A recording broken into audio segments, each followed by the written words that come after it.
It's been a while since we've talked prospects. Let's do it next on Fantasy Baseball Today in 5.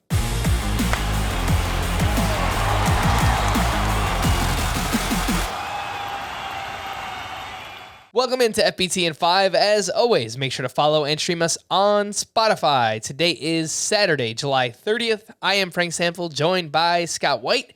5 prospects on the verge. Miguel Vargas of the Dodgers, Jared Kelenic of the Mariners, DL Hall of the Orioles, Alec Burleson of the Cardinals, and Corbin Carroll, a new addition of the Arizona Diamondbacks. Scott, talk to me about DL Hall. I feel like could be coming with Tyler Wells landing on the IL, and Corbin Carroll is just tearing up the minor leagues this season. Yes, he is. So we'll start with DL Hall, who I think had reached a point where it was any day now for him, right? Every start could be his last in the minors. He had overcome a pitch tipping issue, and in the 5 starts that followed, a .83 ERA, .83 WHIP, 17.4 K per 9, nearly 2 strikeouts per inning. He's never been a stranger to strikeouts. A left-hander who can reach triple digits. You don't see that much. Like Shane McClanahan and DL Hall might be the next to do it, But then his most recent start, he allowed 6 earned runs in 2/3 of an inning. So I don't know what that means for DL Hall's timetable. I don't really know what happened to cause things to go so poorly. When he has struggled in the past, it's usually because of walks, and that remains an issue for him. It wasn't as bad during that great 5-start stretch, but it still wasn't great. If anything's going to hold him back, I think that's it. But the guy has ridiculous stuff, and in spite of this ugly outing last time, we are going to see him sooner than later, I believe. So that's DL Hall. Corbin Carroll, yes, he has been added here to my 5 on the verge, partly because, it's almost August. Maybe by the time you're seeing this, it is August. And, at this stage of the season, there's not a lot left that we're waiting to see promoted.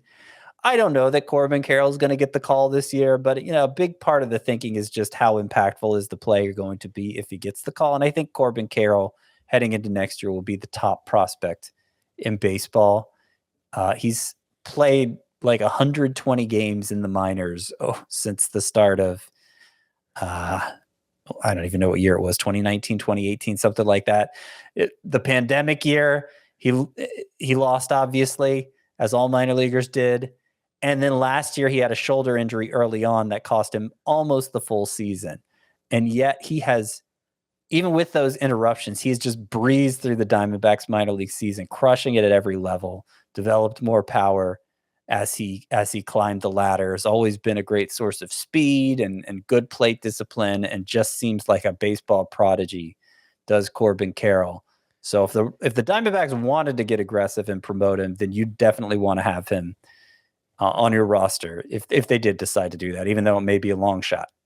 Yeah, I was going to say, if the Diamondbacks were competing for something, maybe they would be more inclined to call up Corbin Carroll. Yeah. But I was pulling up the NL wildcard standings. They're 6.5 out. It's not likely that they make a run, but you're right. I mean, Corbin Carroll is just having a ridiculous season. 312 batting average, 440 OBP, 20 homers, 25 steals, OPS approaching 1100. It's just bonkers. He's having a ridiculous season. 5 prospects that are on the periphery. These are prospects doing something of note as of late. Noelvi Marte, shortstop with the Mariners. Oscar Colas, outfielder with the White Sox. Jared Schuster, a starting pitcher with the Braves. Christian Encarnacion Strand, third baseman with the Twins, and Evan Carter, an outfielder with the Rangers. All right, so let's start with Noelvi Marte, who's the most well-known of this group. He was bordering on like a top 20 prospect overall coming into the season, had a breakout year last year, but came in kind of out of shape and struggled in all facets of the game. And it's always been a long shot for him to stay at shortstop, but he was struggling there. He wasn't doing anything at the plate, and it looked like his prospect status was getting ready to plummet. And then he caught fire in July, and I think relieved a lot of those concerns. Again, he's not going to be a shortstop long-term, but as long as his growth doesn't affect his hitting, there's going to be a spot for him in the lineup, I would say. Oscar Colas has seen his prospect stock surge just in the last few weeks. This was a pretty high-profile international signing this offseason, originally from Cuba, but then played in Japan as well. And, at 23, he kind of had to hit the ground running to avoid that fourth outfielder profile, I think.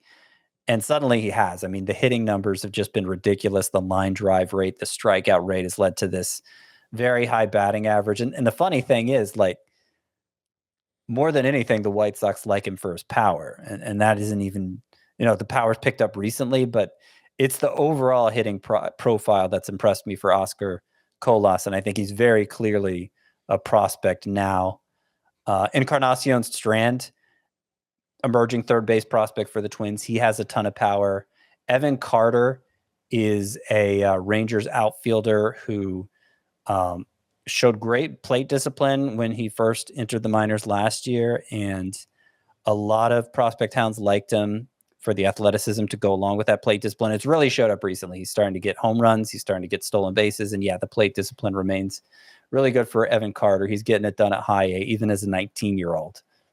All right. For more extensive fantasy baseball coverage, listen to the Fantasy Baseball Today podcast on Spotify, Apple Podcasts, Stitcher, your smart speakers, or anywhere else podcasts are found. And thanks for listening to Fantasy Baseball Today in 5. We'll be back again on Monday morning. Bye-bye.